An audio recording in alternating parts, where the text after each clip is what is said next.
Hej, mit navn er Finn, og jeg er en del af den her kampagne, vi har kørt her de sidste måneders tid. Og vi kører imod den omregningstabel, som vi har på vores studentereksamen, og den vil vi gerne fortælle jer noget om.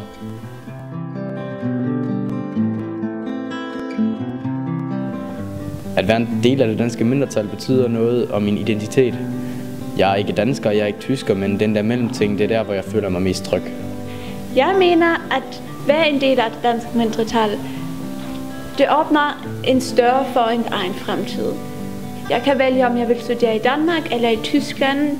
Desuden mener jeg, at folk, som vokser op med to kulturer, de er ligesom mere åbne for at lære nye kulturer at kende. Og de vil også have det lettere til at lære et tredje sprog, eller et fjerde, eller et femte, hvis de har lyst til det. Ja, altså for mig er det egentlig en del af mit liv, sådan at være del af det danske mindretal.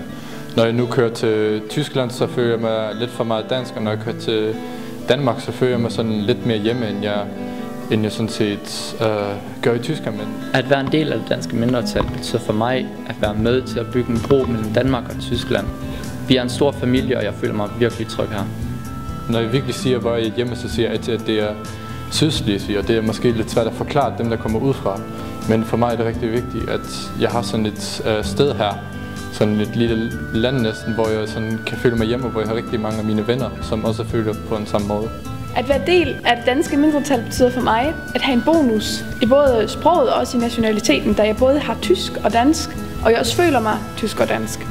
For mig betyder det at være en del af en meget stor familie, hvor jeg altid er velkommen, og hvor vi har det sjovt med hinanden.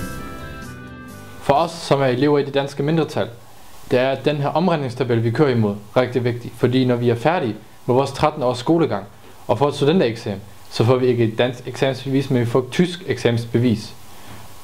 Det fører til, at når vi vil læse i Danmark, som ca. 75% af os gør, at vi så skal gøre brug af en omregningstabel, som tager vores tyske karakter, som vi har på vores eksamensbevis, og regner dem om til de danske karakterer, som vi så kan bruge for at læse i Danmark. Denne omregningstabel, den er blevet lavet om her i sidste år, i 2014. 75% af de sydslesvigske studenter læser i Danmark. Det betyder, at 3/4 bliver ramt af den nye omregningstabel. Som I kan se på tabellen her, bliver vi med op til 1,1 point dårligere på den danske karakterskala. Vi mister op til 77 potentielle drømmestudier, og det kan koste vores danske eksamensbevis. Det er ikke fordi vi er blevet dårligere i skolen, eller fordi vi har fået andre karakterer. Det er bare fordi den her omregningstabel siger, at vi er blevet dårligere. Og det vil vi sådan set ikke finde os i.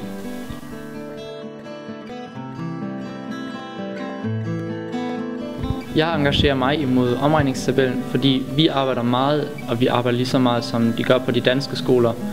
Og jeg synes, at hver elev skulle få den karakter, den også præsterer. Jeg engagerer mig imod omregningstabellen, fordi jeg ser en stor uretfærdighed i den.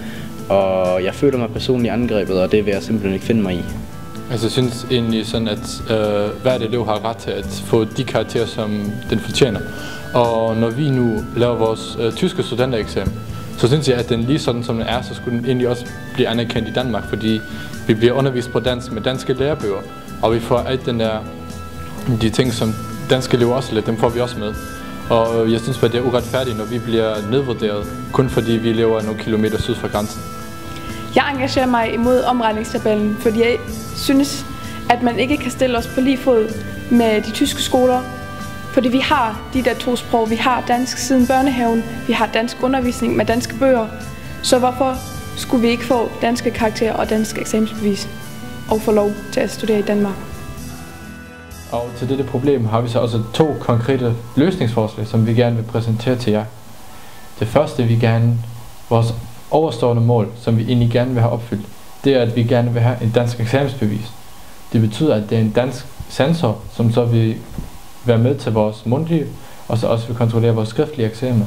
Og derfor vil vi med det samme, når vi går ud af skole, vi vil kunne få et dansk eksamensbevis, som med det samme giver os danske karakterer. Så omregningstabellen i det hele taget bare falder væk, og vi ikke har brug for den længere. Den anden option, vi vil foreslå, det vil være, at vi får den gamle omregningstabel igen. Fordi den indtil 2013 gældende tabel, den har altid virket for os, og den har aldrig givet os nogle problemer. Så hvis det danske eksamensbevis ikke kan lade sig gøre, så vil vi gerne have den gamle omregningstabel igen. Vi er Cornelius Hansen-skolen, og vi er sammen mod omregningstabellen.